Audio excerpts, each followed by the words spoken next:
Well, guys, I did it again. Oops. I got a new Chibson here.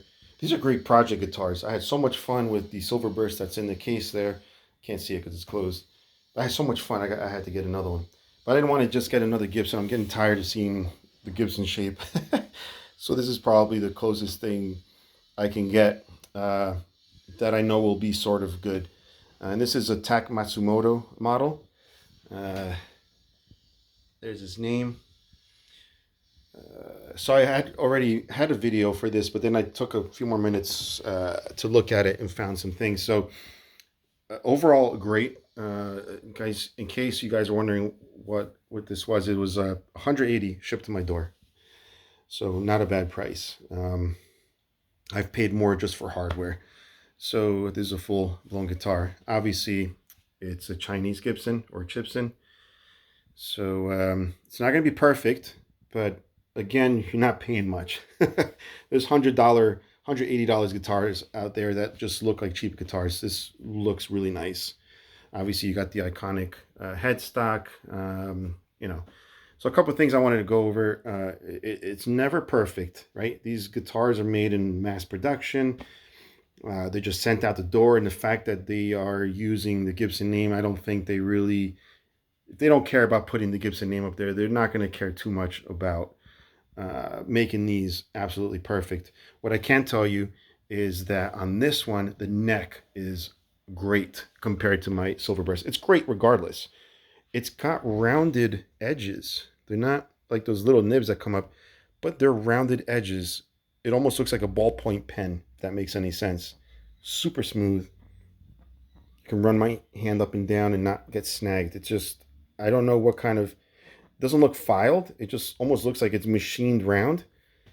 It's the first time I've seen that on any guitars. I haven't bought brand new guitars in a while, but this is new to me. The fretboard is a darker color, but this does not stain my fingers like the Silverburst did. So they did a better job on the staining. Um, there are a couple little things in the binding. I can't really pick them out right now. I don't know where I saw them, but the binding overall looks good.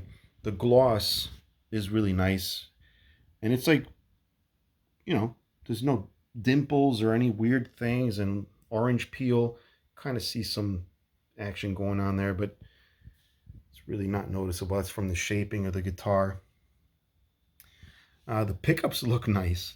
They look nice. That's it. Don't know how they're going to sound. They're probably going to squeal like crazy.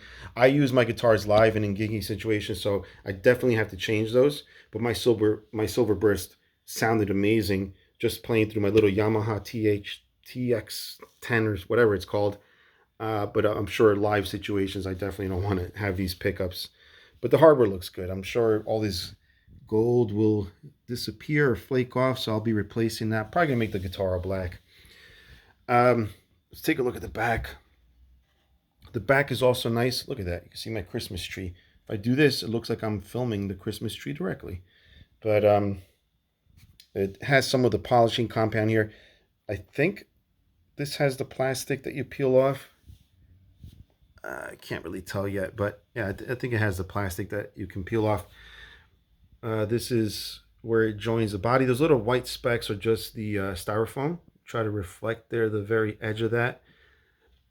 What are the pain points on a lot of them is where they meet here, the body. You can see it's pretty clean there. Pretty clean there. The binding is really good. There's no cracks in the bindings that I saw. My Gibson, my Silver Burst had a crack like right here, but they finished over it. There's the dots, which are pretty teeny, but at least they're not touching the painted part like I've seen on others. There's the nut. The nut doesn't look as plasticky. It's got like a rough finish. It doesn't look as plasticky as on my Silver Burst, but it did come in the same kind of box, the same UPC label outside, the same exact box. So this probably came from the same factory, but there are some updates like the fret edges here. And it's got these green vintage tuners.